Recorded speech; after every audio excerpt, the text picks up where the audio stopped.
Hi and welcome to video 7 of this series on volumes of revolution, and this is part of Unit 4 Topic 1 Integration, the second part Applications of Integration. So in the volumes of revolution topic we've looked at a whole bunch of different elements around the x-axis and y-axis, but in this case we can also find the volume of revolution between two curves, and that makes sense. It does create some crazy shapes, some impossible shapes, but that's fine, we can still work out their volumes. So the volume of revolution between two curves is pi integral b over a of f1x squared minus f2x squared. That's the general formula, and this is for rotating around the x-axis, but you can rotate around the y-axis as well. Let's have a look at an example. Determine the volume between sine x and x for the domain, volume of revolution I probably should say, for the domain 0x pi on 2. Now this is pi on 2 here, so this is actually just their intersection points when it's rotated around the x-axis and the y-axis. So let's start with A. That is obviously the natural place to start. So we're going to do the volume is equal to pi times the integral, and you'll note I've just changed the question because I realized there was a bit of an error in the question, so maybe you didn't notice that and I shouldn't have said anything. Between pi on 2 and 0 of the upper function, which in this case is sine x, minus the lower function, which is 2 on pi x dx. And of course these functions need to be squared. So the same thing occurs. We find the volume of the inside and we subtract it from the volume of the outside, and it looks like this. It's this y1 squared and y2 squared here, which I'll worry about now, and that matches our formula up here. So let's run through and do this calculation then. Pi integral pi on 2, 0, sine squared x. Remember this? Sine squared x, and it's equal to a half 1 minus cos 2x.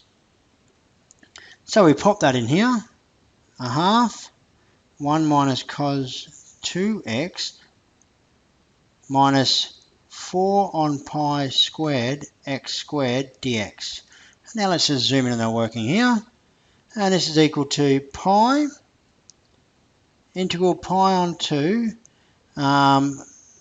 to 0 of a half minus a half cos 2x. I'm trying to make this as easy as possible.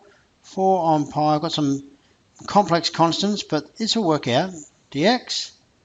And of course this is equal to pi brackets a half x minus a half sine 2x divided by 2, which makes this half into a 4, minus 4 on pi squared. This becomes x cubed, so we now have to divide by 3. 4 on 3 pi squared dx. Now this is, oh, I didn't need those brackets. This is going to get slightly out of hand here. I didn't need that dx either. Pi on 2 and 0. And we're going to have 6 terms, so I'll try and be as careful as I possibly can be. Double bracket, I get a half times pi on 2 minus a quarter times sine, now it's doubling that function, so it's just sine of pi, minus 4 on 3 pi squared times pi on 2 cubed, minus, now I notice here that when I substitute 0 in, I get 0 minus 1/4 sine of 0, I have to be careful with that term, minus heaps of bad stuff, but 0 cubed is 0, so that helped me fit it onto one line. And I'll keep double lining it like this. I get pi on 4, sine of pi, sine goes up and then down, so sine of pi is actually 0, so I get minus 0, and then pi cubed and the pi square cancel out to leave me a pi on top. The 4 and the 2 cubed cancel out to leave me pi on 6, because I've ended up with a 2 and a 3 left over only. Minus, and sine of 0 of course is 0, so just minus 0. And I can do this calculation now. Pi on 4 is 6 pi on 24, or it's actually 3 pi on 12 minus 2 pi on 12 is 1 pi on 12. So it's pi times pi on 12 is pi squared on 12, or whatever the exact value is, but that's units cubed. And that's around the x-axis. Now around the y-axis is the same thing, and I'll set it up for you. But around the y-axis, obviously we're going down here. Our boundaries are 1 and 0, and this time the linear function's on top.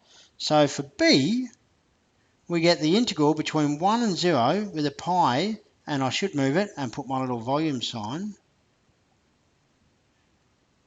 So volume equals pi times integral between 1 and 0 of the upper bound, so this is x1 squared minus x2 squared dy, but I now need to rearrange to get those x1s and x2s.